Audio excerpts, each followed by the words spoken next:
Hello and welcome to Level 7 of the Thoughts and Players podcast, a brand new gaming podcast with bold takes and no strings attached.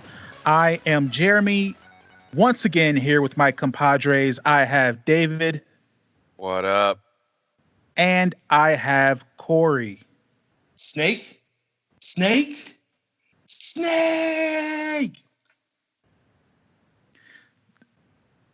This will here's an interesting thing about this is that he does this, right? And guys, if you enjoy them, that's great. These shatter my psyche every time I hear them. But I always forget that he's going to do them when I start the show. So, just expecting a hello or hey, good day, and then they come out with the old Metal Gear Solid death screen. Exactly.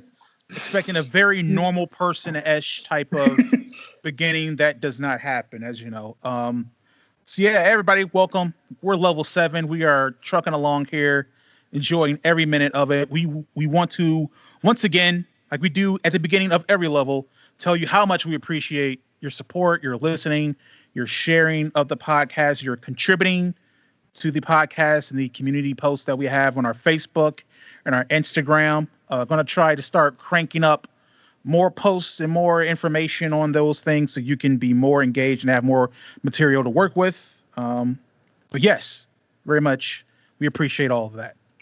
So with that being said, we will jump into our first segment, the Newsy News. This is the morning announcements. Item number 1, Dr. Disrespect, back in the morning announcements. In a interview with PC Gamer, I believe, he said doesn't know why he was banned, and when all this stuff gets done and over with, there's no more Twitch. The bad boy of Twitch will not go back to Twitch.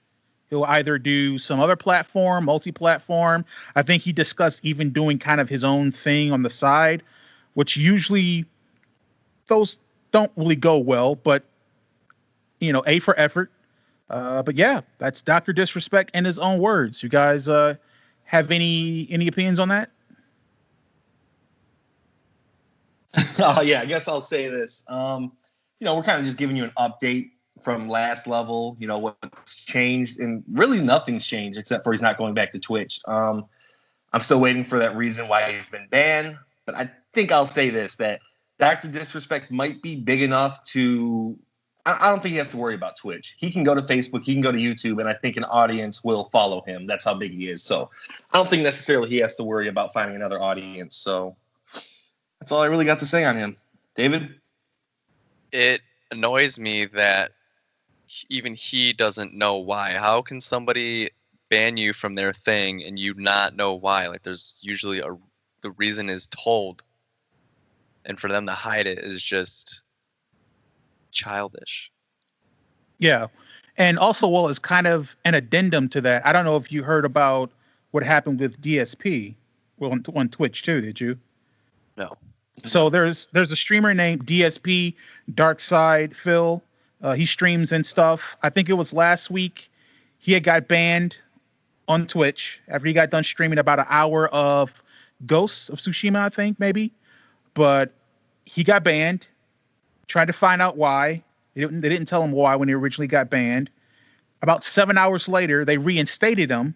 Didn't tell him why he got banned or why he got reinstated. Okay. What is going on? All I heard is what DSP standed for, which was Dark Side Phil. Correct. Yeah. I thought the P was going to stand for something much more epic, to be honest with you. You hear Dark Side, you think, whoa, Dark Side, what? Dark Side Where are we Phil. going with this? All right. I know. Reinstated band. Okay. I'm sorry. There's Dark Side. Could have went with Plagueis, right? Isn't that like that's a Sith cool. Lord or something? Yeah, that's really cool. Yeah. Phil's cool too. Phil. I think it's fun because of just how unassuming the last name is. Right. Yeah. Okay. Item number 2. Ubisoft had their presentation of Ubisoft Forward, where they showed some games they have coming up. Assassin's Creed Valhalla, Watch Dogs Legion. What was the other game that I don't care about, Corey? Assassin's Creed Valhalla? Or did you just say that? I said you that just said one. that. Yeah. Far Cry 6. Far Cry 6. That's actually the one I have the most interest in. Right, right. So cool. Yeah. So Ubisoft got to show off all these different games that basically have the same game loop formula, which is you land on a map. There's a bunch of icons on the map. You do a bunch of icons on the map, and then that's how you beat the game.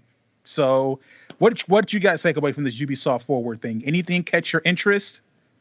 The thing you just said, all the games are similar in structure, which makes none of the games all that special.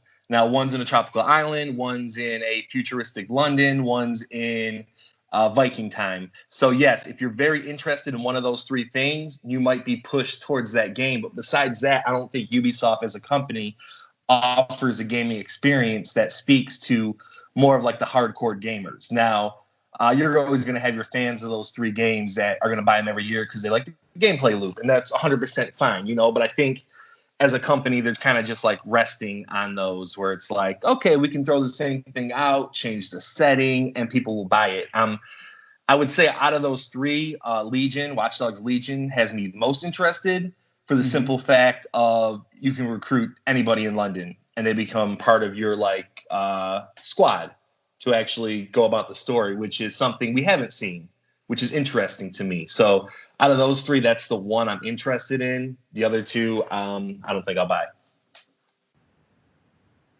Gotcha. David, anything interest you? No, they're all like open world, and those are hard no's for me. They don't tickle my fancy. Yeah. Yeah, we'll say out of all 3 of those franchises, it seems as of late, Watch Dogs is the one where they try to innovate the most. Far Cry carries like a very similar formula. I think ever since Far Cry 4, really, everything feels like Far Cry 4 plus.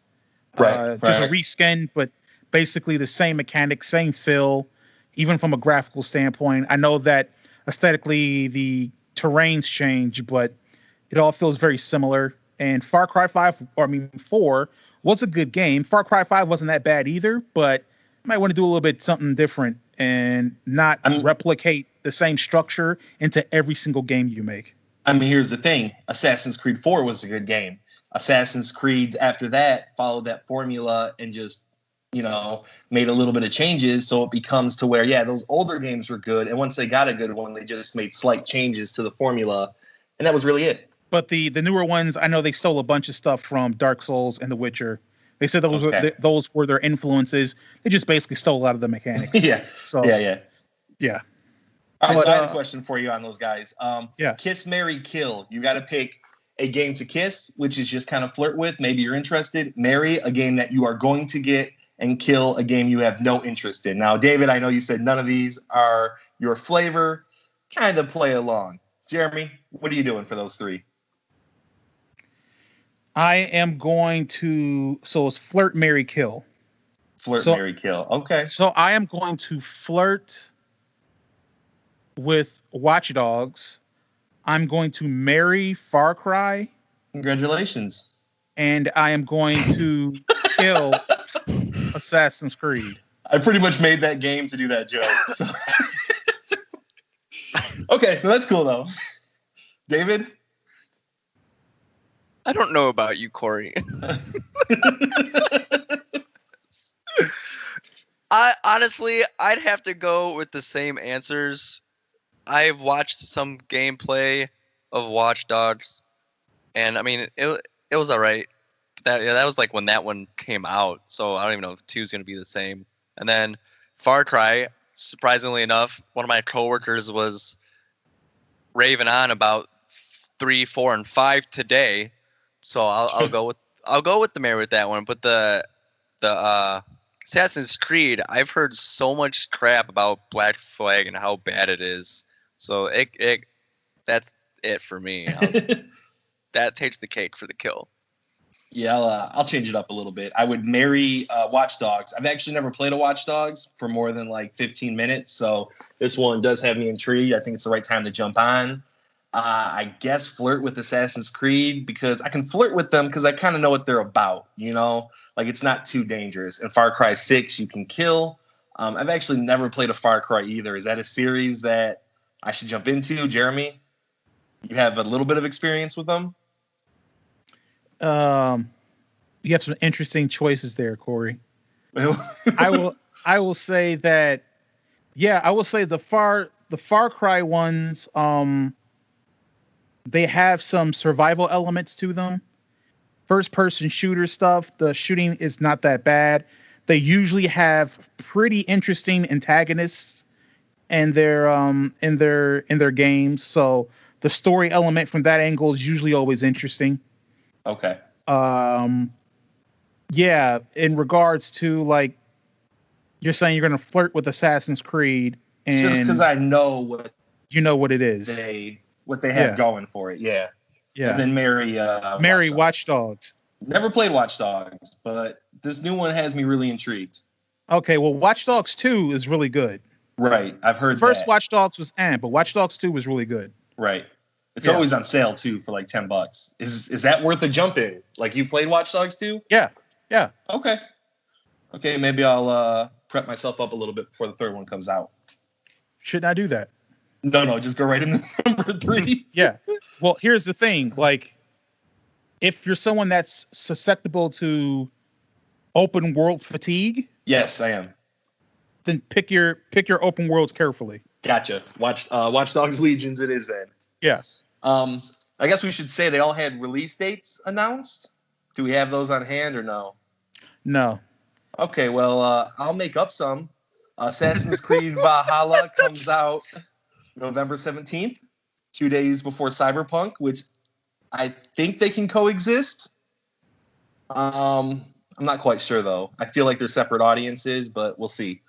Watch Dogs Legion. That's true. The separate audiences based on the fact that one audience likes bad games and one audience likes good games. Fair enough.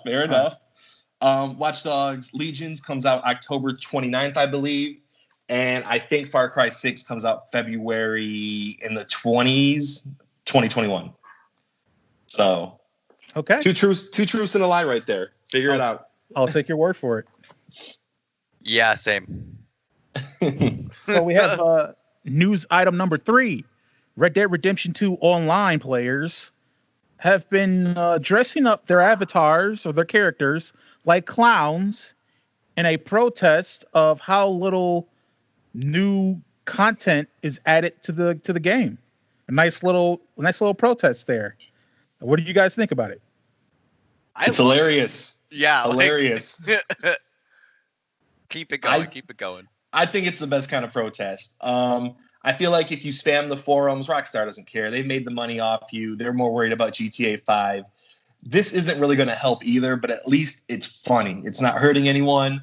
You see the photos, the pictures of all those clowns together in Red Dead. It's hilarious, and I love it. So, Jeremy, you? I dig it. I think instead of it spiraling into something that can be made quote unquote toxic, that you make it fun, make it interesting for the people that have to actually go through the ordeal. I mean, though you're not getting content in the game, you're still playing the game. You're still subjected to this stagnation. So you might as well make it interesting and fun for everybody involved, and right. You're still making your voices heard, essentially. Right. Yeah. Do you guys know how many people work on GTA 5 constantly? 99% of the company. So why can't they literally take just like 10 or 15 people and just give it to Red Dead? Like, okay, maybe that's not a lot of people, maybe it'd be a lot of work, but it's something. I think Grand Theft Auto 5 just makes way too much money. Red Dead really doesn't have that sort of microtransactions that can make money like them. They don't have as much things going on in the world. And GTA 5 is just getting constant updates with, hey, you want to buy our shark cards? Because when you buy our shark cards, you can get an apartment, you can build an empire, you can do this, you can do that. And it's just way too much of a cash cow for them. It's the same reason why their first announcement for next gen was we're bringing GTA 5 to next gen because millions of people play it and they make a ton of money off it. Yep. Blows my mind. Well, speaking of next gen, I guess this is news item number 4. Ubisoft says their next gen games at launch will be $60. So Ubisoft is doing you a solid. Yeah, man. Instead of charging you the $70 for all the games that use the exact same game structure, they'll just keep charging you the $60 for now. Right. Good guy, Ubisoft. Good guy, Ubisoft. Yeah, I definitely think this is more of a testing period to see how those $70 games get, how people react to those $70 price tags. You know, if people just refuse to buy the game, Ubisoft will be like, yeah, we're staying at 60 permanently. You know, we're with you guys. But if NBA 2K sells like hotcakes, like it will, their next game will definitely be at $70, without a doubt. Yeah, I agree totally. News item number 5. Nintendo shows off a mini direct. Now, Corey, I know you have some ideas and opinions on this, so let them rip. All right, so let me just tell you what they actually showed off. They showed off DLC pack number 2 and 3 for Cadence of Hyrule, a music rhythm game based off The Legend of Zelda. They showed off Rogue Company and WWE 2K Battlegrounds, and they showed off Shin Megami Tensei 3 Remaster coming out 2021, and Shin Megami Tensei 5, which is a new game coming out in 2021 as well. Where's the 2020 games, Nintendo? All right, you have not shown a huge direct in months. You have literally no games first party for the rest of the year. You are the worst company right now in terms of exclusives coming out the rest of this year. They have nothing at all. There's no Breath of the Wild 2. There's no Mario Odyssey 2. There's no news of anything. They have Metroid Prime sitting out there. They have Star Fox sitting out there. David, F-Zero, where's that at, man? I know. I keep complaining. Nothing's happening. Where is it at? Like, they just have not shown off anything. They have not kept the customers in the loop at all. And maybe you don't have to, but they've been doing that now for the last 5 years, where they've been showing off these directs and saying, hey, here's what's coming. And it's a bad time to be a Nintendo fan, especially if you only have the Switch. What do you got to look forward to? You have nothing at all. So, Nintendo, failing grade for this second half, man. You're the problem with 2020. Oof. And a lot has gone down this year, guys. Yeah. You know, that's an interesting statement you make there, because I'm thinking usually Nintendo has multiple I guess UPCs they're developing for, whether they're developing for the Wii U and the DS or something like that. But Nintendo just really has the Switch to develop for now. Yeah. So the idea, you would think they would be able to, that workflow, that production workflow would sustain to create and crank out a lot more content for it. Well, I'll say it has in previous years. Like, for instance, Pokemon's always been a handheld franchise. Fire Emblem for the last 10 years has been a handheld franchise. Both those came out on the Switch last year, which was great, you know, because usually you would have had those on handheld and Switch would have had a very weak year last year. But they did come out on the console, which was awesome. They were great games. Not Pokemon. But yeah, and this year it's just like, I don't know if they got caught to where they've had like a couple big releases every year, and this is just the year where they have to kind of take off. But still, there's honestly nothing at the end of the year, unless they're keeping a surprise. But I don't know. I mean, Breath of the Wild 2 could save them, but I don't think that's close enough to coming out. Right. And maybe they don't need to be saved. I think the Switch is still selling like hotcakes. You know, Animal Crossing is still selling. You know, all the big fans bought the Switch day one. Now they're getting all those people that are buying Pokemon and Animal Crossing. So maybe it really doesn't matter to them. Yeah, because the Switch was sold out there for a good month and a half, 2 months. Like, you couldn't find them anywhere. Yeah, they're still kind of hard to find. They're scarce. So yeah, you might be right. They might not need it this year. Yeah, well, they need to get their bleep together though and create some games. News item number 6 in the morning announcements: Rocket League is going free to play. Guys, how much Rocket League have you played? Are you into this? Does this intrigue you at all? Will this make you start playing? Not the slightest. I played for about That's 10 how minutes. excited It sounds he like is. it. It sounds like Because it. my friend wanted to play it when I was over his house one day, so we played it. I scored a goal, but I was like, I can't stand soccer. So to play soccer with a car, no. Spoken like a true American. Yeah. No, I'm not necessarily excited. I had Rocket League when it came out on PS Plus, so it's been free for me, I guess, for the last 4 years or whatever. It's a fun game. I'm excited for a wider audience to find it. It just feels like there's some nefarious things that they might do once it goes free to play. They've already been pretty bad with their microtransactions and season passes and stuff like that. Going free to play will probably only make it worse. So we'll see. We'll see what they do. Yeah, I have absolutely no interest in this game. Good for it. I know people play it, but this is a game that boggles my mind as to why so many people are still into it, to be honest. It's a fun game, guys. I understand that, but I mean, how many ways is a car going to bump a ball into a goal before you're like, we get it, you know? Well, it's usually about 5 before I quit because I lost. Yeah, good on them, I guess. Good on your Rocket League. Well, that ends the morning announcements. Riveting stuff. We will now move on to the roundtable. We talk about the 3 news items that have our interest the most. Who wants to start here? I can start. Mine's is a bit heavy, so we could maybe get the heavy stuff out of the way first, or like what's happening here? Yeah, let's get bottom heavy. Let's start with you. All right, let's start heavy. So we were speaking about Ubisoft and how their forward presentation where all their games were useless, and how Ubisoft saying they're $60 for next gen games is a statement that's useless. Well, they also have some pretty useless individuals in their organization, because there is a huge sexual misconduct scandal that is broken out at Ubisoft. From what I understand, there were about 12 individuals that came forward with allegations or accusations. And it's been accused of, if you guys are familiar at all with some of the same stuff that happened with Riot Games, where there's kind of talk of toxic frat boy type of culture, sexual, like everything from sexual harassment to actual sexual assault has been alleged.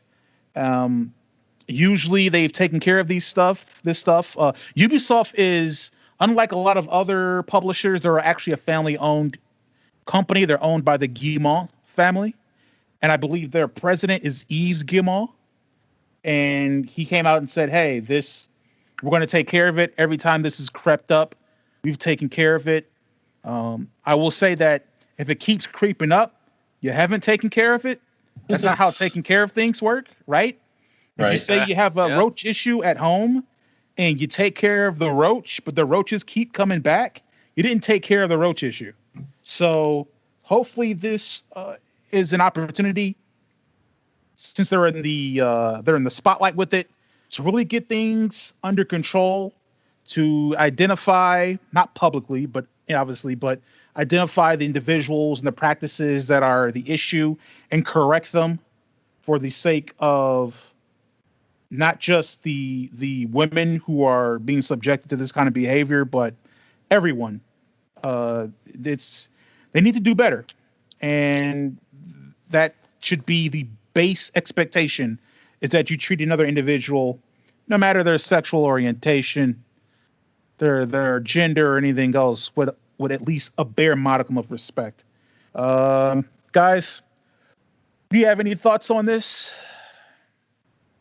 Yeah, like as a general kind of statement, like there's so much negativity going on nowadays, and people using their hierarchy of where they work, or how if they're bigger than somebody else, and they're all just using power in a negative way to overthrow somebody else's feelings and physical.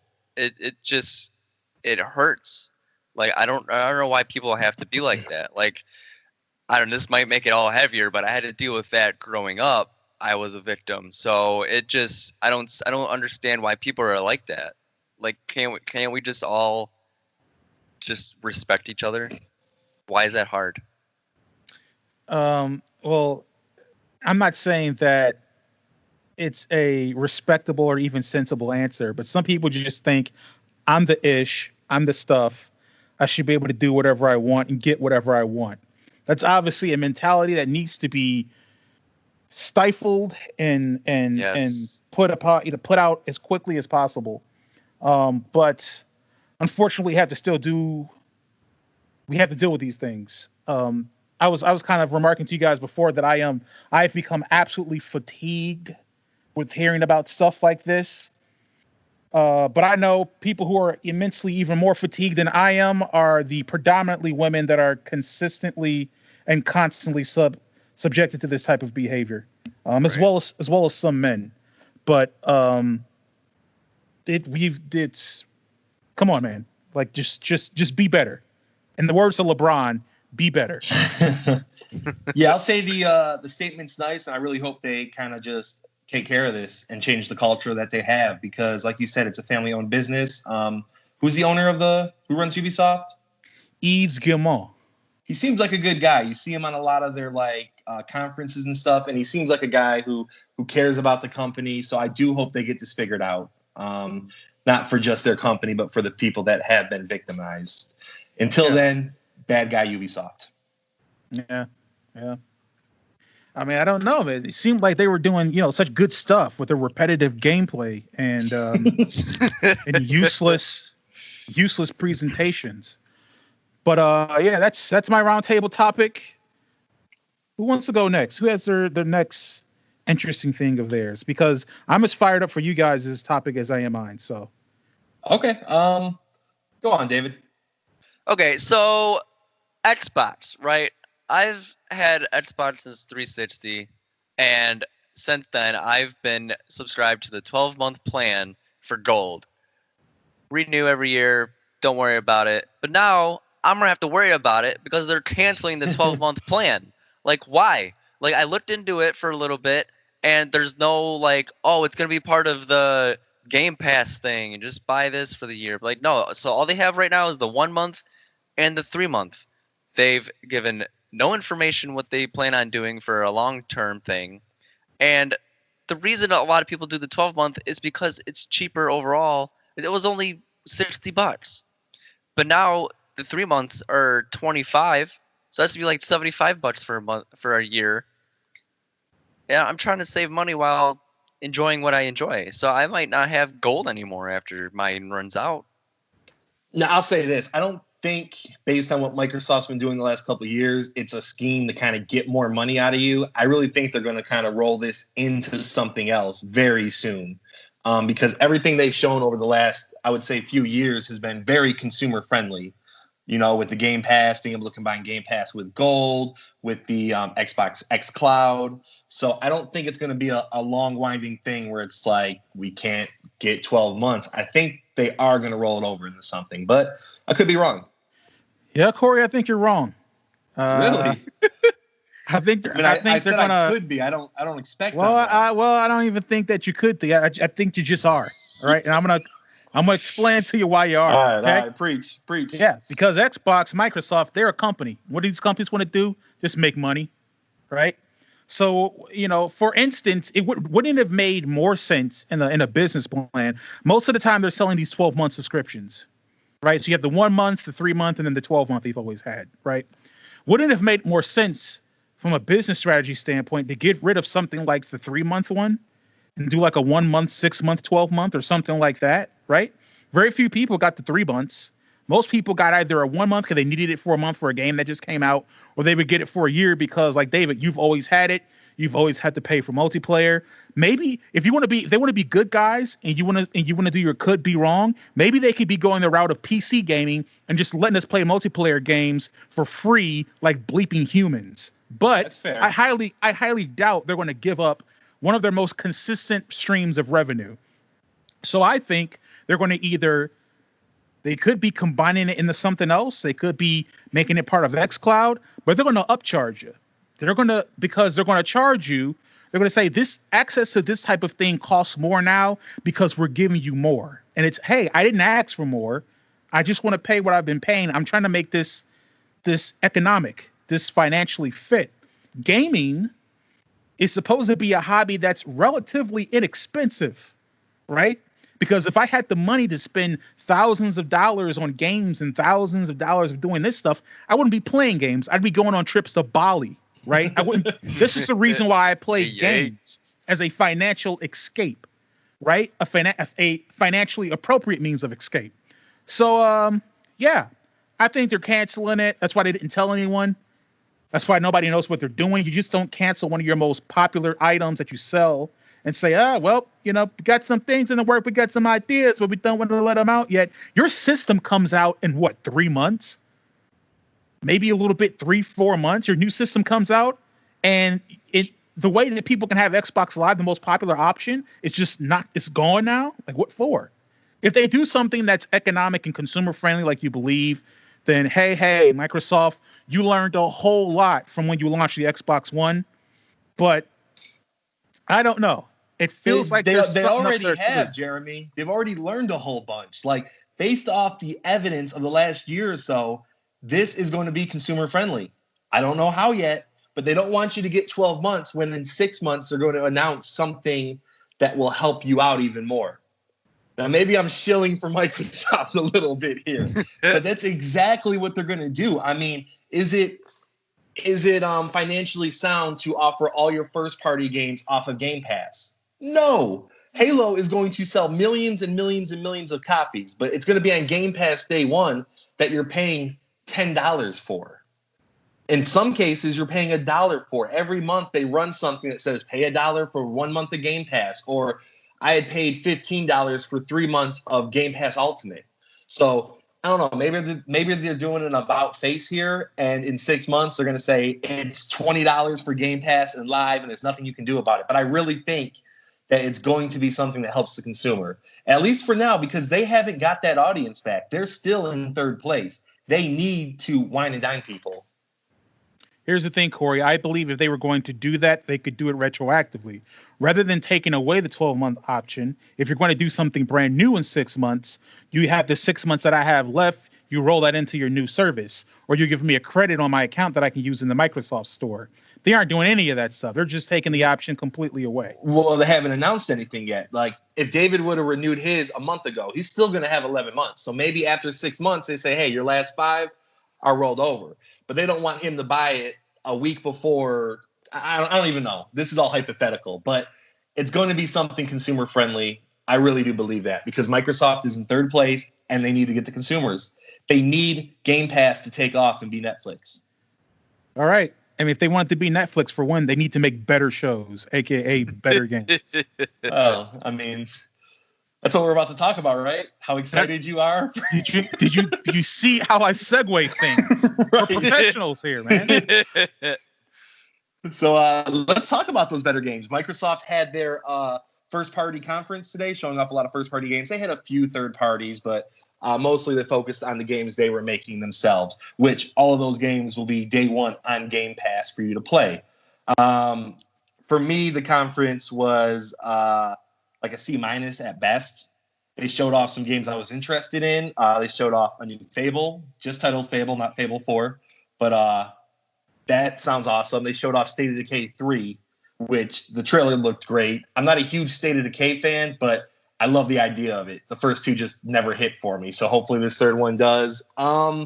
They showed off a new RPG by Obsidian, which I'm sure you're kind of excited for, Jeremy. That seemed right up your alley. What's it called? Avowed? Yes. Okay, and so just quickly, I'm so stupid. When I first saw the title, I thought it said Avowed. Avowed. I thought it said Avowed, and it wasn't until the guy going on and said, "Yeah, we're talking about Avowed," and I'm like, "Ah, that makes way more sense." All right, man, cool. And they showed off a horror game called Medium. Did you see that one, Jeremy? Mm-hmm. I thought that one looked fantastic. It was like the most unique one for me, where the TV was split in half and you kind of played both sides. Looked very scary. And also Halo Infinite they showed. They showed a big chunk of that. 9 minutes. They showed a lot of the single player. And dare say it looked great. It looked reminiscent of Halo Combat Evolved, the second level where you actually go on the Halo, a little more open world, a little more go where you want. You're not just walking down corridors. Graphics looked great. Gunplay looked fun. You had a grappling gun. You had a couple different techniques. It looked like it was going back to just pure fun. So now Fable State of Decay 3, those were all CGI trailers, and they weren't even very long. Fable was a 15-second T, something like that. State of Decay 3 was 30 seconds.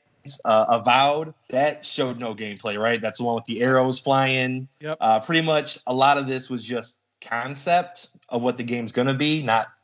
We didn't get to see what it was. So I don't know. I'm a little disappointed by that. Like I said, I would say Sony's was better, but I will say this. It was better than Nintendo's Mini Direct. Go on, Jeremy. You have some strong opinions on this one? I do. So I thoroughly enjoyed watching this. And watching it, I have to take back something I've been saying. I've been saying that I'm not going to buy an Xbox Series X. But after seeing this, I think I am. Really? And the reason for that is because there's one game in particular that led me to believe that, which I will mention now, which is the game I'm actually excited to play on there, which is Ori and the Will of the Wisp. So in that presentation, they talked about how it'll be able to be rendered 4K 120 frames on the Xbox Series X. So before I was saying, I'm not going to get a Series X because I already have a PC.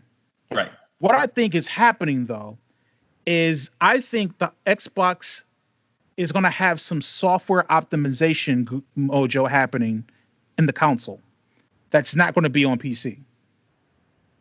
PC is all about hardware optimization. The Xbox Series X, I believe, is going to have some hardware optimization, but it's also going to have some software optimization. So I think when you get these games that were developed especially for Xbox Series X, that's what they're going to be tapping into. Okay. So, you mentioned Halo. I saw the Halo. That was the first game they showed in the presentation. I'm like, okay, yeah. Watching that presentation reminded me of actually how big of an Xbox Microsoft fanboy I've been in the past. Because I was game for almost pretty much everything they showed. So I'm looking forward. I'm looking forward to Halo. Okay. And I'll tell you why the presentation wasn't that bad. I liked it a lot. But yeah, I'm looking forward to Halo. Looking forward to Ori Will of the Wisp when that goes on there. Right. Looking forward to State of Decay 3. I've played State of Decay 2, and I like it. It's not great, but it's a good idea. They can do some interesting things with it. And then what was it? Obviously they showed the teaser at the end for Fable, which is being developed by Playground. The Forza guys. The Forza people. Yep. So they're developing it. So they gave it to a good solid team. That's a good thing. Mm-hmm. I'm looking forward to everything Obsidian does. So I'm definitely going to play the new DLC that they announced on there for Outer Worlds. Also going to be checking out Avowed, as I've learned it's called. What about Grounded? Love that idea. I love the idea too. I loved it. I'm pretty pumped for it. Yeah. I know what's going on with preview in early access first, and then it'll be available day one on Game Pass, I believe. Right. What other games they have? You mentioned the Medium, which I'm not terribly interested in playing, but it was an interesting, cool-looking game. Right. Yeah. They showed off some Destiny 2 stuff. Destiny 2 stuff. They showed off Psychonauts 2.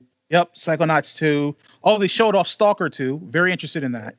Yeah, I have no clue what that game is. I've heard of the franchise. It's a big PC game, right? The first one? Yeah. Okay. Yeah. Now I'm gonna say this: I didn't hate the conference. Like a lot of the games they've mentioned, I was excited for. I just hate that Fable has nothing to show for it. It has such a small clip, and I feel like that developers had a few years now to work on it, and to show us nothing. I don't think so. And same with State of Decay 2. And I was kind of hoping for a reason to buy the new Xbox. And I really don't have one because every single one of these games are going to be playable on your Xbox X or X, either one. Because they don't have console exclusives for at least 2 years, they said. So for me, it was a good conference, not a great conference. And Ori and the Will of the Wisp. It's actually a really, really good game. And it had some major bugs. So I can see why this new console will really do itself good for that game. Yeah. Well, part of the reason I enjoyed the presentation is that it showed as much gameplay and as much straight fire as the PlayStation one. No. And Microsoft knew that. So I like the fact that with the different games, a fair amount of the different games they announced, that they showed the creative process behind it. Okay. If you think about like the Psychonauts 2 trailer, and specifically, they showed how Jack Black was in the studio recording a song and different stuff like that. And I think they also showed a little bit of the creative process for, I forgot, there's an indie game. What is it? Something Dusk. I forgot. And it's a small little indie game that's kind of like a really interesting art style that they're going with. But they showed a little bit of the creative process behind that. Let's see. They showed a little bit of the creative process behind Hellblade, which I'm super pumped for. Yeah, that looks great. And I think the game was called As Dusk Falls. Yes, that's it. Yep. So that kind of stuff, being, a creative person myself, I found that interesting, giving you little glimpses behind the process of some of these games. So that's cool. The Fable is one of my favorite franchises.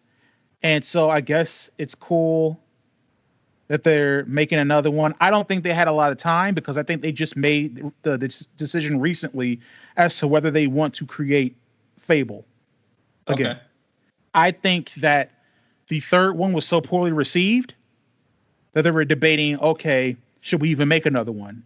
And then they had the, what was it, Fable Journey, something Journey? 4v1 type game where one was like a dungeon master. Well, that was the one that got canceled. Oh, right. Yeah. There was a Connect one before then. Okay. That went over terribly. And then that last one got canceled. So you've had bad game, canceled game. Have we ruined the franchise? And I think they said, okay, we're going to give this another shot. But if we do, we're going to give it to one of our A teams. And it looks like a reboot. There's no, like you said, there's no Fable 4. Right. It just says Fable. So. Now, do you think it's a good idea that they don't bring these games to exclusively Xbox Series X? For like a consumer like me, I'm really debating whether I should get one because I know I can play it. Now, I know Halo Infinite's not going to look like that at all, but I could wait a year and then get the Xbox. Or you think they just don't even care? I think Microsoft right now has to be focused on getting quality first-party games. Like that's it. Right. Because you have to kind of build that legacy in order to get people interested into whatever for a console thing, right? Mm-hmm. So like there's people who bought the PlayStation 4, right? And they were able to play The Last of Us Part 1 on it because that was the game in legacy. And so you've had people who bought it at launch because of that game, and you had people that bought it just now to play the second one. Right. So I think Microsoft has to do the same thing with building their legacy up. Now they're doing it. I think the Xbox will sell because Halo Infinite is going to be a launch game. Right. So I think that moves copies. They're taking their biggest franchise and they're going to package it with their game. That's going to move the game system. Even with someone like me being able to play it on my Xbox One S. Yeah. Like you have an Xbox at home, right? Yeah. So like even though you can play Halo Infinite on that console, you're still going to be lining up for the new one. I'm not lining up for anything, but I will buy it. Yeah. All right, cool. Oh man. Well, that is our roundtable. Let's jump into what we've been playing because I think this would be pretty brief because I know we all have not had a lot of time, but we have been playing some stuff. So, David, let us know what you've been playing. Well, I've been the usual Dead by Daylight, and I started playing a game that I used to play a lot. It's originally called Statmania, but the people in the forum group that I was a part of, they turned it into another. It's called Eterna now because it more focuses towards keyboard play. Because Statmania was like a DDR rip-off kind of thing, just so you have it on your computer, so you can play the game at home basically. And they didn't want to format it for keyboard and stuff, so this form just took over. So now it's Eterno, so I play that a lot. It's rhythm music game, obviously, if it's a DDR copy. And I've also been playing an indie game called Project Winter that I will talk about later. All right. What about you, Jeremy? So I have not had a lot of time at all to play games, but I have been playing a couple. One of those games is a game called Ghost of Tsushima, which we will talk about later. But I've put about a good bit of time into it. And another game that I've been playing, very small indie game, you guys may not have heard of, but it came out a while ago, I think last year, the year before last year. But I played it before, put about 20 hours into it, and now I'm playing it again because it's on Xbox Game Pass. And it is called Red Dead Redemption 2. Is that going to be our indie spotlight? Here's the thing. I think it's good enough to be, but no. Okay. But I've been playing some Red Dead Redemption 2, getting back into it. I have done the forbidden thing with that game of starting back from the beginning, which everyone seems to hate the beginning, and I'm a weird one because I don't hate the beginning. The beginning is super slow. The beginning is meant to build the character arcs and build your characters and build the characters you interact with in the world. And I have an innate interest in narrative storytelling, so I've always found the beginning to not be that bad. And I'm going to try this time to actually play more of the game because before I would just run around and tie up people and throw them off cliffs. So now I'm trying to just actually play the missions so I can beat it and learn more about the character. Arthur Morgan is a fantastic video game character. Just absolutely fantastic. And the overall themes explored in the game about modernization and time slipping away and freedom and what it means to be tamed are very, very interesting ideas and themes that are not explored a lot in games. So I'm very grateful that it does that. I am not grateful that it does so at the expense of people who work at Rockstar, but I am very much glad that it does so. So I've been getting into that, some Ghost of Tsushima. I have not had a chance to play RimWorld yet, but I plan on it very, very soon. But yeah, so I'll play Red Dead until it's not on Xbox Game Pass anymore, and then I'll probably go back to Outer Worlds and RimWorld. We'll add that as well as Ghost. So Cory, what have you been playing? Oh, cool, man. I've been playing a little bit of Ghost of Tsushima. Like you said, we'll talk about that one later. But I'm also playing Super Hot, Mind Control Delete. It's a sequel to an indie spotlight we had in level 1, Super Hot. We all really love Super Hot. This game came out. It was free to anyone that purchased it on like PlayStation, Xbox, or PC. So came home, it was downloaded on my console, and started playing it. It's super hot. It's the same game that you love where time doesn't move until you move. So it's a shooter, first-person shooter, but it's also a puzzle game. You kind of have to figure out how the rooms go and where you're safe at, and you got to dodge the bullets. But they kind of stepped it up a notch where they made this more of like a roguelike. Instead of beating one level at a time, you're now forced to kind of beat 4 or 5 or 6 levels at a time. And after you beat one of those, you only have 3 hearts to get through the entire thing, the entire 6 levels. And once you beat one of those, they give you a bonus. They give you 2 options to choose from. So one might be you have an extra health bar or a heart. And the other one might be you start off with a katana. So it really adds a lot to the game. You know, you're trying to build up your character. By that 6th level, you might have a katana. You might have more health. You might have it to where every item you throw is a grenade. which makes it a lot of fun. Besides that, it's the same old Super Hot. I know a lot of people call it the John Wick simulator. I think I have a better one now, Angry Wife Simulator, because like I'm behind the bar and I'm literally throwing things nonstop, and the people are moving and ducking, and yeah, that's where you guys are supposed to laugh. I'm trying to start a thing, all right? Angry Wife Simulator. Gotcha. Okay, time for the mid-roll sponsorship, Jeremy. It looks like it is about time for us to take a quick break. But we will be back with more jokes like that and more thoughts and players. Hey there, players. We are excited to say that Thoughts and Players is moving to one podcast episode a week with the addition of bonus levels. Every other week, Cory, David, or myself will discuss a single gaming topic that intrigues us. It could be something current or something totally out of left field. Some levels may have all three of us, two of us, one of us and a special guest, or we may ride solo. Either way, we hope you'll listen and contribute to the conversation. Thanks for tuning in, and now, back to the show. Cory, that was absolutely hilarious. And we are back with more thoughts and players. We are going to move into our favorite segment, your favorite segment, Was It Worth It? And for Was It Worth It, we are going to discuss Ghost of Tsushima. So, Cory, you've got a bit more hours in this than I do. So what's your impressions? How are you feeling about this game?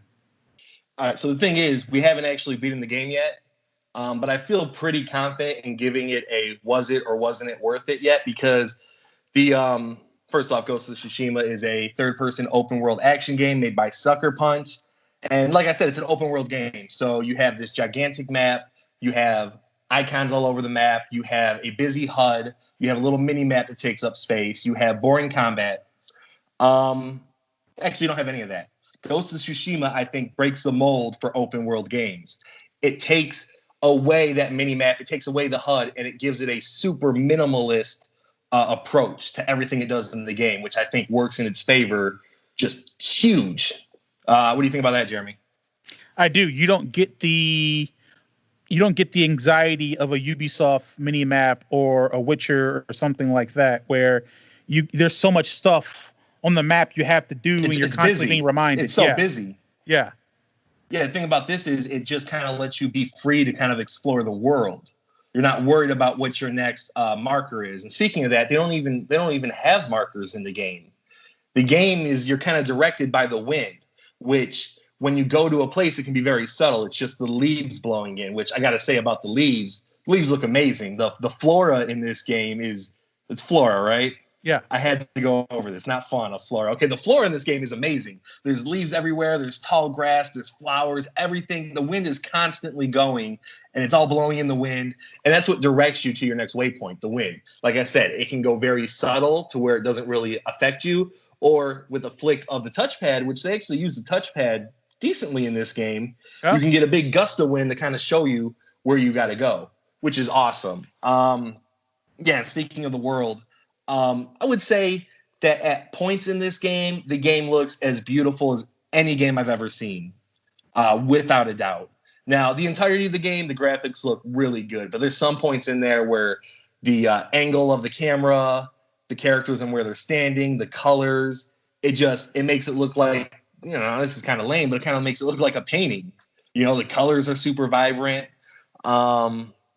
Just a really beautiful game to look at. The music, you a fan of the music, Jeremy? Oh, yeah. It's got a nice touch of like subtle when you're kind of just riding along. Yes. I don't even know what type of music you would call that. Would you just call it like Japanese type music? I would, yeah, maybe something like that. Yeah, but I would say what that does, because when I'll talk about some stuff, I'll also make some comparisons to another supposed PlayStation opus called The Last of Us Part 2. Oh, boy. But both things, one thing that they both do is they have music in them, but it's not just blaring. There's an intentional quietness to how the music is used in the games that I think is a really nice touch. And it ramps up when it has to. Once you get into those battles, it really kind of like gets your blood going for that quick second. In combat, I wouldn't say the combat is the deepest, but as I've been playing, it's been getting deeper. You have 4 different stances to go through, which are good for some enemies and worse for others. You also have a lot of, I guess, like standard ninja gadgets that you would do, kunai, smoke bombs, stuff like that. You have a bow and arrow, which is fun to use. And all these things can be upgraded, to have perform better. There's a lot of customization in the game, which I really like. I always like kind of playing dress up with my characters. I picked all these flowers so I could buy myself one of those big round hats. And my dude looks awesome. I love it. I dyed his outfit a strong yellow. It's stuff like that makes you enjoy playing those like side games or doing like the side missions, which, I guess they're not the funnest side missions, but they're pretty fun. You follow a fox, you do a lot of platforming. There's a couple platforming side missions that are pretty fun. Mm-hmm. The characters you meet, I think, are all pretty well acted. I haven't found like too many faults. I wouldn't say they're like extraordinary in their like acting skill, but it gets the job done. Story's okay so far. The main character, Jin, right? That's his name. Yep. He's likable. Jin Sakai. I would say he's likable. At the beginning of the game, he has a strong samurai code, which I would say is to like face your enemy straight on, honorable. And he's kind of really dealing with the fact that you can't win this war he's in like that anymore, which is hard for him. He kind of deals with that in a couple different ways. I'm still trying to be honorable personally, which leads me to the standoff mechanic, which I think is amazing. I love it. So pretty much what you do is when you come across a group of enemies, there's a couple different ways you can play it. You can do stealth, but that's not honorable. He knows that. So I go in there and I say, hey, fellas, I'm here. They all circle around me like a high school fight, and you got to hold triangle, and you wait for your opponent to make the first move. As soon as he starts making the first move, you let go of triangle, you get a free kill, which is cool because it takes that group of 6 people and it cuts it down by 1. Now, as you go through the game, you can get experience points, and you can make it to where you can take out 2 guys at a time. It looks like you can take out 3 guys at a time and maybe even more. So that's a super fun mechanic. And another like thing that I think is underrated is this game has like forts that you kind of have to clear, which isn't a great gameplay mechanic, but at least in this game, when you get down to like the last 2 or 3, you can press a button to call them all out. Hey, I'm here. Come find me. I want to fight you. So what else is there to say? Jeremy, you got a couple points here? Yeah, I would say, yeah, I've been thoroughly enjoying my time in it. I find Jin Sakai to be so far pretty interesting character.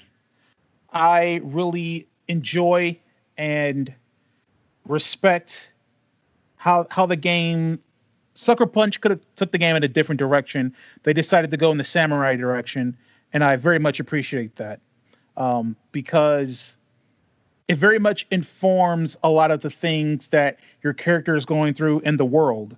One of the things you mentioned that I think is something this game does well that a lot more games need to do is the customization. It has a lot of really cool, interesting customization options, but they don't really mean anything unless the world and the character make them mean something. So you mentioned like when you picked all those flowers to get that hat, was that the straw hat? Yeah, the painted straw hat, I think. Yeah. So you learned very early on in the game that there is this group of people called the Straw Hat Ronin, which are basically a group of, leaderless or domoless samurai. They're samurai without a leader, without a clan. But they are respected, venerable warriors. So when you're able to make something, this straw hat, it's not just some stupid hat that you can wear. This hat has meaning within the world, and therefore meaning to your character, and therefore meaning to you as a player. I think the game does that in a lot of different ways, with your weapons that you're upgrading, like the bow. This bow was given to you by, I think it's Lord, or is it Sensei Ishikawa, I believe, gives you the bow, and he got it from Lord Sagai or something like that. And it's supposed to be a bow that was rumored to have sunk a ship in a battle or something like that. Right. So it gives you all this context and importance with these weapons and these items. So when you're working with them, customizing them, and using them, they just hold more importance to you as a player innately because the world tells you it's important. And I think that's a good gameplay mechanic when you want to have these customization options that aren't.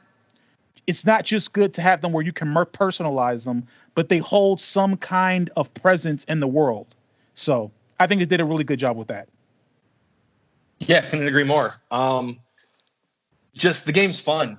And I think that's kind of loses, like a lot of open world games lose that kind of like just fun factor. You talked about Red Dead Redemption. I'm not a fan of that game because it takes itself so seriously. I almost feel like it forgets to be a game sometimes. Yeah. And with Ghost, I never feel that way. You know, I had told you a couple days ago, one of the things I love is when I'm riding on my horse and I see materials on the ground, I don't have to stop my horse, slowly get off, go over to it, pick it up. I'm riding at 30 miles an hour and I'm grabbing it as I'm going. You know, it's a constant like, this is a fun game. And the story takes itself very seriously, but it is a game, you know?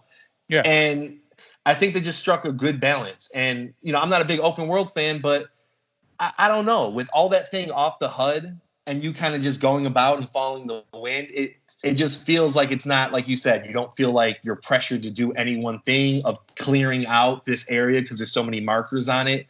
They just did a really good job overall in this game. Yeah. Even some things that are basically tutorial kind of items. So I don't know if you did the thing with the bamboo cutting stand. Yeah.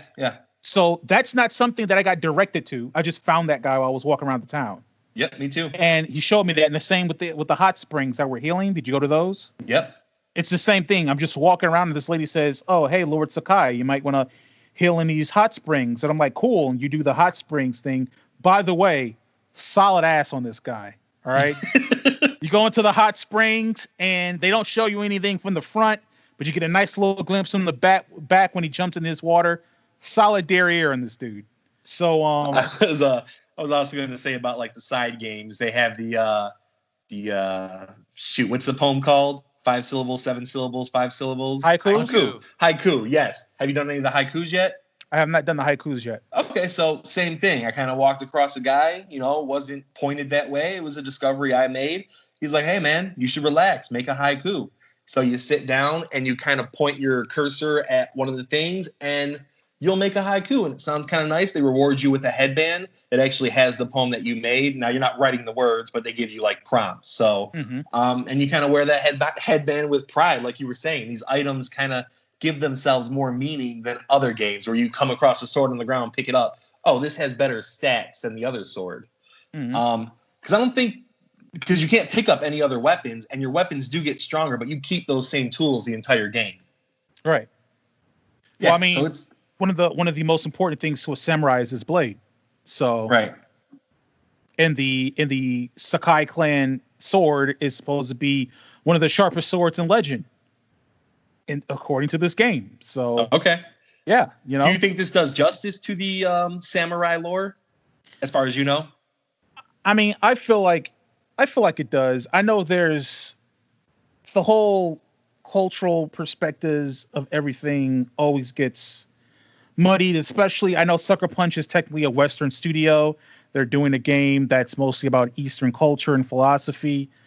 And so some people are like, I don't get it. I think it does it justice for what it is, for the story it's trying to tell and the game that it's in. A lot of the controversy I've heard around it is kind of similar to The Last Samurai, that movie with Tom Cruise, which a lot of people had, to think of, oh, like, why is this is messed up. I heard the joke all the time. This is messed up. How is The Last Samurai a white guy? And the whole theme of the movie is that the samurai code is not locked to a race or an ethnicity. Right. It is something that is beyond that. It's greater than that.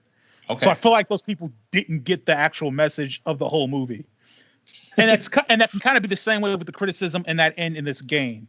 I think the culture, what it does, how truthful it is in capturing the Mongols, I don't know. It seems like a lot of Asians aren't that big on the Mongols. They don't like them that much, and I think that's because they were going around killing them. So Right. I totally understand. I think I'm totally fine with it. I'm actually happy when I'm me playing this game gives me Sleeping Dogs vibes. I'm glad that I'm in a different culture that explores that culture with some kind of respect, but tries to immerse me in it and does so in a way that doesn't make it completely foreign. So I enjoyed it. Yeah, I agree 100%. Two other small things I want to point out. The Kurosawa mode, Yes. which is where the screen goes. It's based off a director, right? Akira Kurosawa? Yes. Okay. Akira Kurosawa. Okay, the screen goes kind of like grainy and it's black and white. Mhm. Cool that they added, and I think there's Japanese voiceover as well. Mhm. Japanese, yeah. It's cool that they added it. You were saying a couple days ago that the game's kind of too beautiful to put that on. Yeah, for that mode, as far as the black and white, I get it. I understand it. It's an homage to him as a filmmaker. In fact, a lot of how they decide to tell the story is an homage to him. There's like certain instances where certain things happen in the game and they're flashbacks to when he was younger and how he learned these lessons or these principles. So the way they tell the story from a narrative standpoint is an homage to Kurosawa. Oh, okay. But that mode specifically is an homage to his black and white films that he used to shoot and different stuff like that. But like, yeah, I said before, like you were saying earlier, at sometimes it's the most beautiful game you've ever played. So playing it in black and white, you see the Kind of does it a diversity, disservice. yeah, of the red plants, of the white plants, of the leaves and stuff. It does it a bit of a disservice from that standpoint. But it's an interesting mode. Yeah, for sure. And like, shout out to the Golden Forest. I don't know if you've been to that area. That area looks beautiful with all the yellow leaves everywhere. Mhm. Other thing I wanted to point out is, have you done any of the photo mode? I don't know if you're a big photo mode fan at all. Haven't done it. It's surprisingly really good.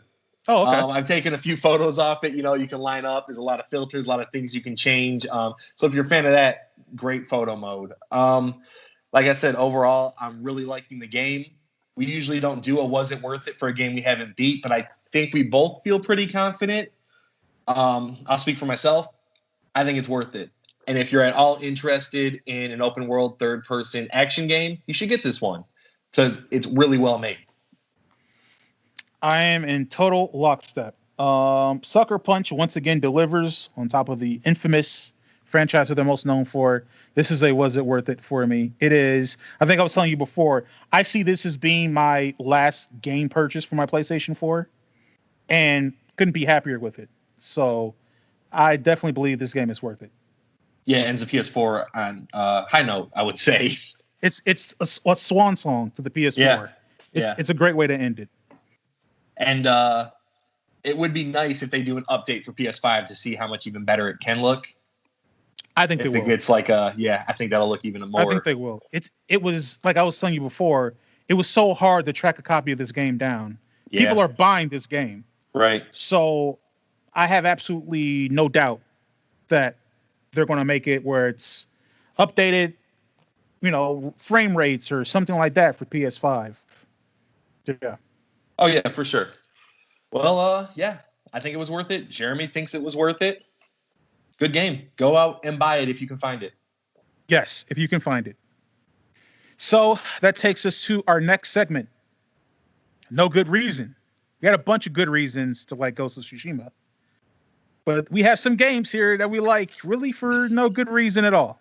And once again, we have some responses and some contributions from the community, especially the folks over at Games Facts, right? Yes. Contributing some ideas and some input that we want to talk about because you guys bring some fire, man, and we enjoy it. So, no good reason. David, you want to start with this? What's your no good reason? Yeah, sure. So my no good reason is it's a game called Spider. Now, it was on the original PlayStation. Not a lot of people have heard of it. And it's a 2D game in a 3D world. It's kind of it's weird. So you're just Spider, and you go through the levels and you can gain these arms for weapons because the Spider it's part robotic, and there's only like three bosses. Hey David, Yeah. This game sounds god awful. Yeah, you're just a spider going through a level. You can use spider stuff. You can climb on the walls and slide down your string and stuff like that. But it's just that game is just drilled in my head. I remember playing it. It came out in '97, so I was 8 or 9. Yeah, I was 8. So I don't know. It's ingrained in my brain. I remember playing a little robot spider and just going about the level. It's like Spider and Mario, basically. Sounds just like it. Yeah, instead of being completely 2D, there's a little 3D in there. But that's my no good reason. And I'm gonna go out and say one of our Game Facts ones. This is from Blue Snow. His was 7 Days to Die. I know that's kind of a popular game. I've heard a lot of my friends play that one. But he said it's a really buggy mess, but they've put over 750 hours into it. So I guess the buggy mess is worth it. You gotta tighten up your life, brother. You gotta tighten it up. No one can tell Blue Snow how to live, okay? I mean, it's true, I guess, but 750? That's a lot of hours. I have not played the game. Have you played the game? I haven't. Jeremy? No, I haven't. I've seen it. It looks like a buggy mess. I will say that. I'll agree with it. It looks like a buggy mess. Hey, Blue Snow, bless your heart, man. You gotta tighten up your life, bro. Oh man. Cory? What's yours? Yeah, so first I'll do the Game Facts one. This is from Real Space Trader. He said Ark, which I think is referring to Ark Survivor Evolved, not Turok 2 Seeds of Evil, as Jeremy thought. See, this is for one. So for one, he's misrepresenting what I said, which is actually funny. Okay, but also, I was just trying to make sure we were unsure if it was Survival Evolved or something else. So or Turok 2 Seeds of Evil. I know how you could get confused. Right. No, could it have been Ark Seeds of Evil or Ark Survival Evolved? That's what no one thought that. Okay.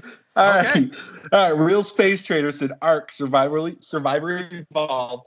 It's a mess, but I had a good time with it. Now that's pretty short, but I'm more interested about this second part. I can also reverse that. Soul Calibur 2 was perfect in every way, but I did not enjoy it for some reason. Now, I think that's a very interesting take. Now, we have a lot of these games that were like, oh, this game's trash, but we really enjoyed it.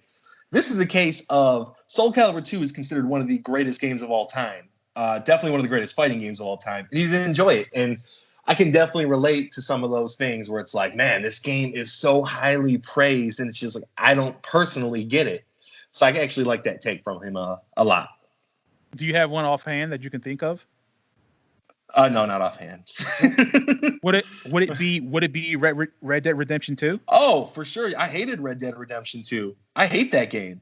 Yeah. Arthur Morgan is a good protagonist. I like him as a character. He seems like he's got a lot of issues going on, which make him, compelling. Trying to fight for his group and all that. But yeah, I would say good call on that one, man. Red Dead Redemption 2 is it's super touted as one of the best games of this generation for sure. And I'm not a fan, man. Not a fan. That's interesting because mine would be Red Dead Redemption. Really? Which is crazy because that's also one of the greatest games ever made. Yeah. Why for that one? The beginning is so long. Like just to get into understanding and learning all the mechanics of the game. Like when you grow up to that, whatever that barn or farmhouse is, and you're learning about how to tame a wild horse and how to track and whatever. Like, it's like, let me just get to the story already, Like, I can't get into it. I can't stomach it. Okay. Yeah. All right, man. Fair enough. I got another one from Game Facts, and this is actually also my no good reason. So I'm going to read his, and I'm just going to kind of agree with it. Makes it real easy for me. This is from Takuru. His pick was Sonic Adventure Battle 2, which I believe was on the GameCube. What he said was, the game was glitchy and wonky in every possible way, but there is so much content in the game. From the 20-hour campaign that has 3 different paths and 6 different characters to play between the heroes and villains, to the very expansive multiplayer. You could speedrun against a friend, race in carts, make your adorable Chaos, Chow, make your adorable Chow, cough, Pokemon cough, fight each other, competitive, a treasure hunt, and more. And yeah, I agree with him 100%. 100%. That game is buggy. The voice acting is hilarious because it's terrible. I would say 4/6 of that game, which is also, if I'm doing my fractions right, 2/3. Yes. 2/3, right? Okay, Yes. Thank you. two, two, 2/3 of that game is not as much fun as the other 1/3. Playing as Sonic and Shadow is a blast. It's like a regular Sonic game where you're going all speed. Then you play as Tails as Dr. Robotnik in a like mech sort of game where you're going down these streets. It's very slow, very prodding, not as much fun. And then you have Knuckles and I forget her name, but she's a bat. And you play as her and you're treasure hunting, which isn't much fun either. But I don't know, man. It's just something about Sonic where he gets a bad rap. That game's not really looked at highly anymore, or even if it was at the time, I don't know. And Sonic altogether is just not a very good franchise anymore. But that game was fun. And like he said, those chows was like a extra part of that game that was played more for me than the main game. You pretty much take these chows, which are these little creatures, and you raise them. You got to go through the levels that you played already, collect animals, and you feed the chows these animals. It could be cheetahs, it could be vultures, phoenixes, unicorns. And when you feed them, they start to evolve. So if you feed him a cheetah, he gets cheetah feet. You keep feeding him cheetahs, he'll get ears, a tail. Eventually, you can put him in a race against other chows. And if you fed him a bunch of cheetahs, he's gonna whoop their butts, So you're trying to raise this perfect chow. And there was so much to that game. Like eventually, if you kept raising them, they would evolve even more to an angel or to a devil. And first time we unlocked that, me and my brother and my friends, it was like crazy, because it opens up a whole nother chow world. You usually start off in this one region. When you become an angel, when they become an angel, it opens up like a heaven. You go up there. They have like a nice little pool. They have all these like amenities in there. And if they turn into a devil, well, you're going down there. It's got a pool of lava. It's got spikes. It's got cages. But they love it. They're little devils. And like he said, you can race them. You can fight them. You can do a whole bunch of stuff with them. I love chows. It was a great game mode. I hope Sonic Team brings that back to a future Sonic game. That all was nonsense. Did any of it make sense? It was all nonsense. No, David, it did not.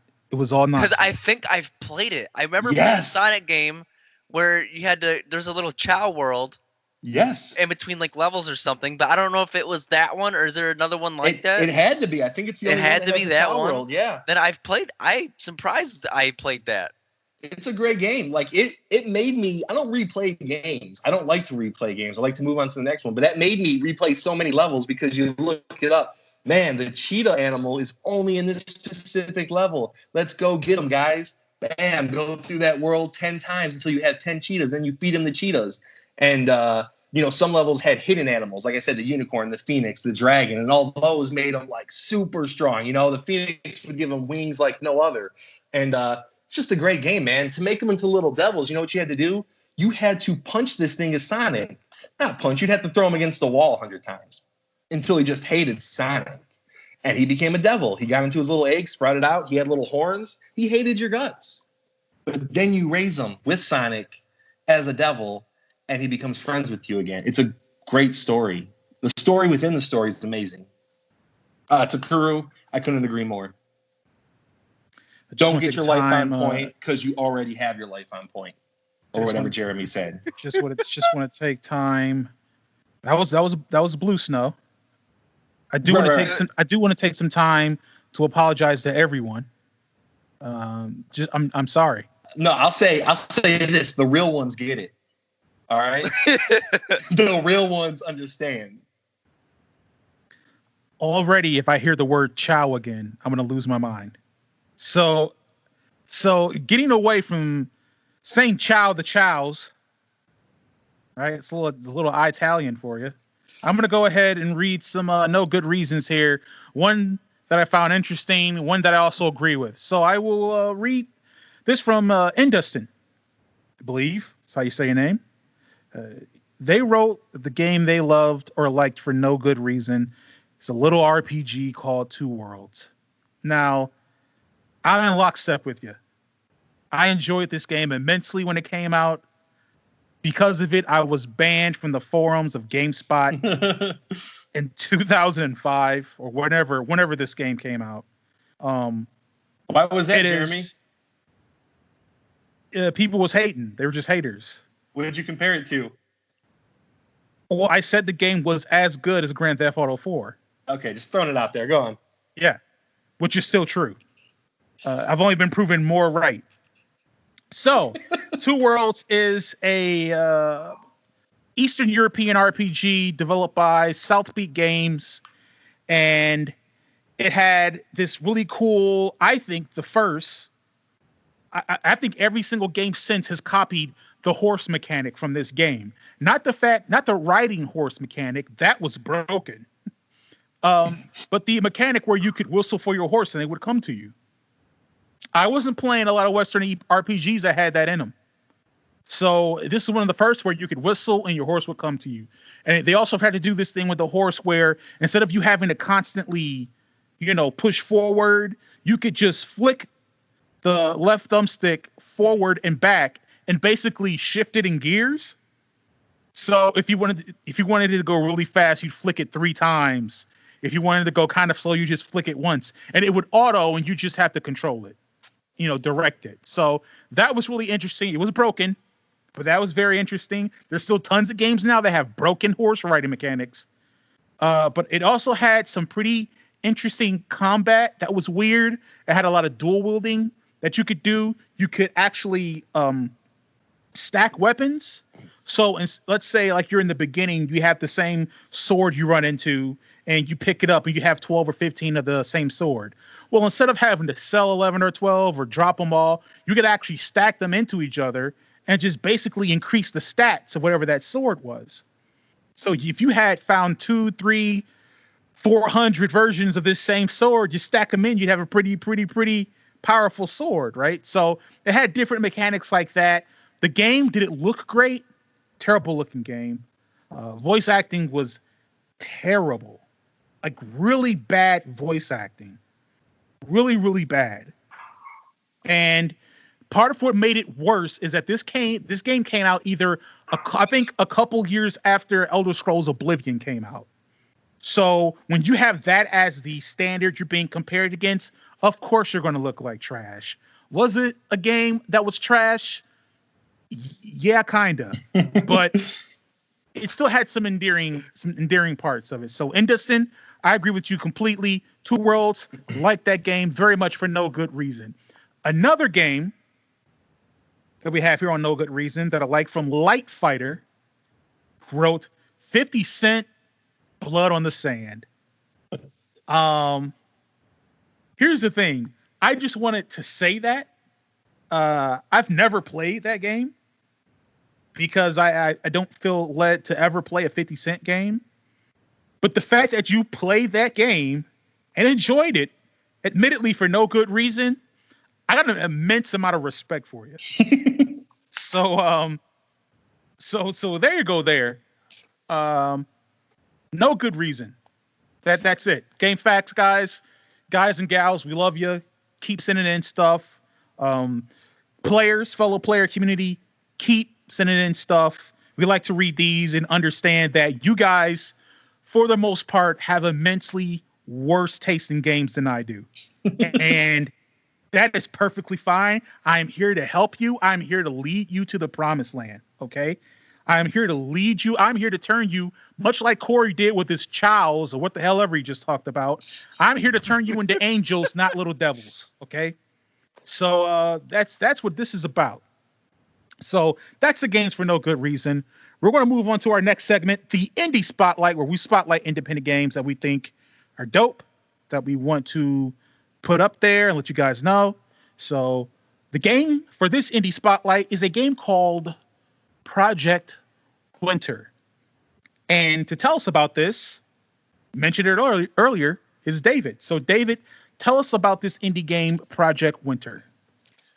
Okay, so for reference, for anybody that might know these games, Werewolf or Mafia or like Secret Hitler, right? Secret Hitler, The Resistance, There's 100 of them. Resistance. Yeah, there's many games like this, but this is a video game, obviously. So what the point is you have a bunch of, I'll just use general terms, survivors, the good guys, and they outnumber the bad guys. So like in Project Winter, there's 6 good people and then 2 bad people. And each team can have different roles. On the good team, you can either be just a good guy. All you have is your ability to be yourself, be good. But I'll use one from Project Winter. There's like a scientist. If one of your teammates dies, you can bring one back if they're still in the game because you become a soul, and you can just leave the game at that point. But if you stay and there's a scientist, he can bring you back. Now in Werewolf, Secret Hitler, Resistance, there's different kind of powers. So I'll stick with Project Winter. And then the bad guys, you can just be a general bad guy. Like all you have is your power to manipulate people by lying to them and destroying stuff around the map. But they also have roles that you can do. I think one of them was also kind of like the scientist. But I all the games I played, I was only the general bad guys, so I didn't get to see what the powers were. But anyways, you go through the game. It's just this map, and you have to repair the station so you can call the helicopter and get saved because you're stuck in the middle of nowhere in the snow, and there's map effects. So like there's huge blizzard can come, so you have to run back to the cabin where you start to survive because if you're out too long, you get too cold. And it's basically survivor skills that you have to do while fixing everything, getting the helicopter to come. You have to cut down wood. You have to build a radio because the way you can talk to everyone on the map is by location. So the further away they get, the less you can hear them. So with the radio, as long as you're talking on it, you can hear people across the entire map, which I think is pretty cool. And it's really simple game. So some games can take 3 minutes. You're just cutting down some trees, and then the bad guy just comes and kills you. And you're like, what are you doing? And you get mad, and then you just queue up for the next game. Or you have a nice long 15, 20-minute game. You survive. You figure out who the bad people are because, they might place a mine when they think no one's around, and you hear it, and then you kill them. And that I'm not saying that I was the bad guy that planted a mine when somebody was around me, but yeah, you don't want to do that. The first game I actually played, I actually won. I got lucky and trusted the right people. But it's a great game. If you like those kind of games where you like to figure out who to trust, or if you like messing with people, it's great because I played a lot of Werewolf game. And to have it in a video game form was awesome because Cory brought it up to me, actually. He's like, hey, you might like this game. And I guess I should mention it was $20 when I bought it. I don't know if it's ever going to go on sale or anything like that. But I recommend it. If you're into those type of games, it's a good game. I still play it even after reviewing it for this segment. I know you played it a little bit, Cory. What do you think? Yeah, man, you covered pretty much everything I was going to say. It takes 2 things I really like. I like surviving games, which it's a little bit lighter on that, but it does have it. That's its main focus. You're collecting wood, you're building gadgets, you might build an axe. And it's fun because why are you building that axe? Are you the traitor? It looks kind of suspicious. I don't know. Yes. It takes the hidden traitor that you see so much in board games. And I've never seen in a video game. I love playing board games. And I see this a lot, and it's more about the mind than it is the actual game. You get in there when you start off, everyone's talking, everyone's friendly. 2 of those people do not want you to win. They want to sabotage you. And when they say, hey, follow me, you're like, is this guy trustworthy? Is he going to kill me? And it's hilarious. You go out there and you're getting wood with some dude. It's friendly. And all of a sudden he takes his axe and he starts hitting you. It's like, what's up? And you're running around and you're trying to get within proximity to be like, hey, this guy's bad. This guy's bad. This guy's bad. Kills you. He goes back to the group hey, Cory died by a bear. It was unfortunate.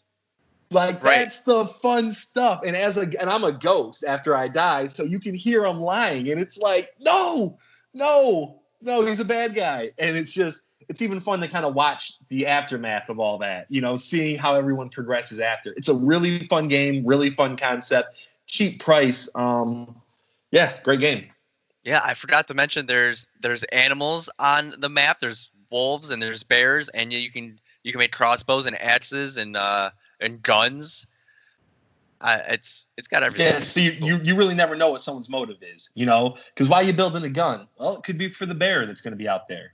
You just don't know. So it's just one of those fun things where it's all a mind game. You really have to use your words to get other people to trust you.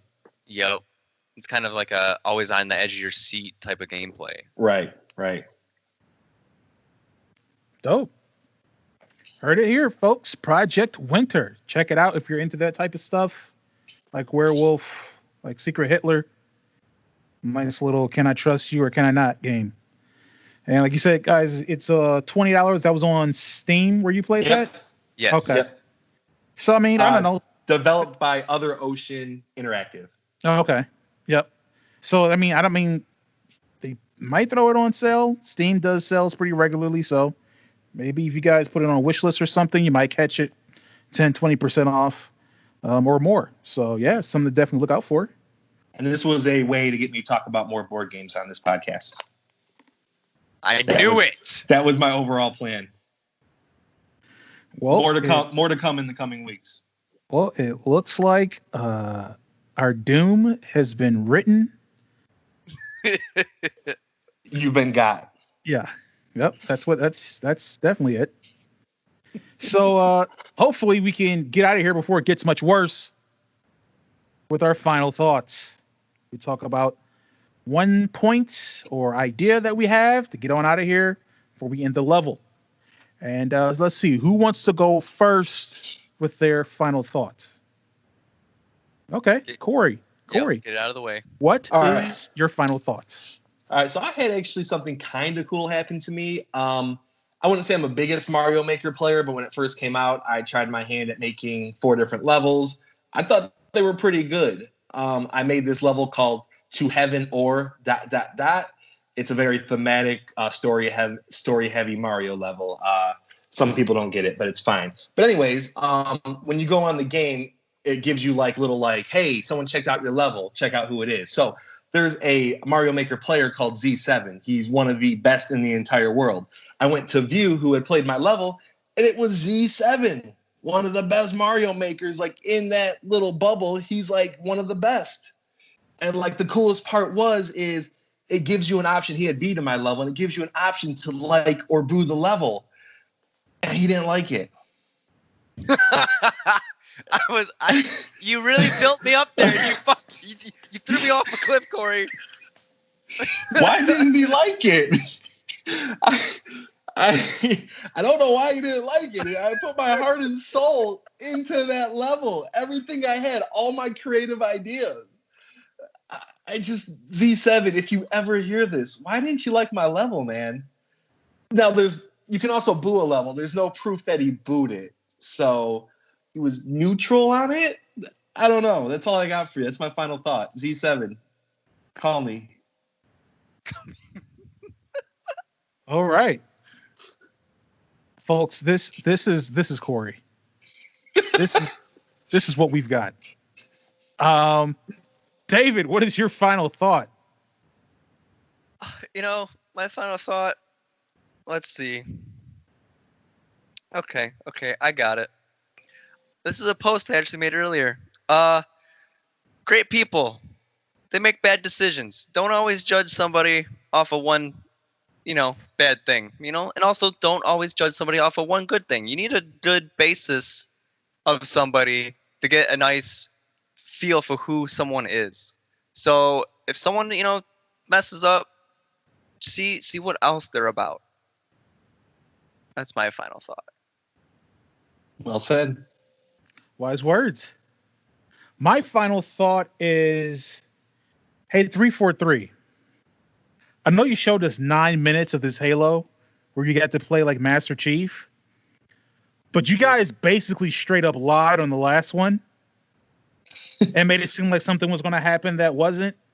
I need to know right now, am I going to be Master Chief? Or am I going to be Master Chief for a level or a portion of this map? And then before I know it, I'm somebody else that ends up eventually playing Luke Cage on Netflix. I need to know. Okay? So just be upfront and honest. I saw a lot of good stuff at this Xbox presentation. It turned around my opinion a little bit, but I still don't trust you.